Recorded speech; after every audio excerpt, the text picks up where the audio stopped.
today, George, Ryan Bertrand made a star of himself again. Yeah. There's a quote you hopefully will be able to see on the screen.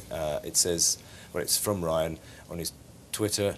Do you think, inverted commas, a sore throat could stop me being a part of a match for my club or country? Hashtag your, not very complimentary word, nuts. This is what every boy dreams of. I mean, George, after everything that's gone on, what on earth was in Ryan's head this morning? It wasn't cornflakes, was it? I think sometimes I just have to hold my hands up for my colleagues and say, that's just one bridge too far. Yeah. But this is clearly, you know, Mark, you work with young players.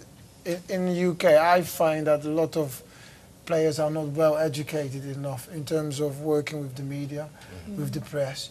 In Holland, at the age of 13, 14, 15, you get guided, you get guidelines, you get training, media training, how to speak with the press, how to conduct yourself outside. Because now I feel most Premier League players or Championship players are conducting themselves pretty much off the field in terms of boozing. We don't see that much anymore with page 3 girls, etc., blah, blah, blah. But now it's the social media side that's causing all this havoc. Do you know what I mean? Mark, from your yes, Laura, I do want you in on this because I think the media play a fascinating, pivotal role in all this. But Mark, answering George's point, you have an immense influence over the generation coming through. How do you have to educate them in what they do with their feet and what they do with the mouth at the same time, and their fingers now? It's far more easy with the feet than the mouth, that's for sure. From first team down to the youngest players, loads of work goes on. Some outstanding work at the clubs, the academies, the agency advisors talk to the players constantly about the dangers of these social networks. So would you say that part of NextGen's educational process is to teach people how to handle the everyday media? Actually, it's not our responsibility. What we do is, I'm very fortunate to travel and watch the various academies at some outstanding clubs.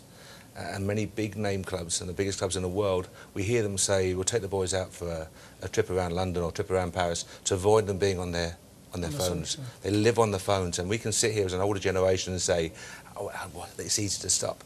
These guys grow up, live on the phones. No. You know, I used to have your iPad, your iPod, everything, and your mobile device.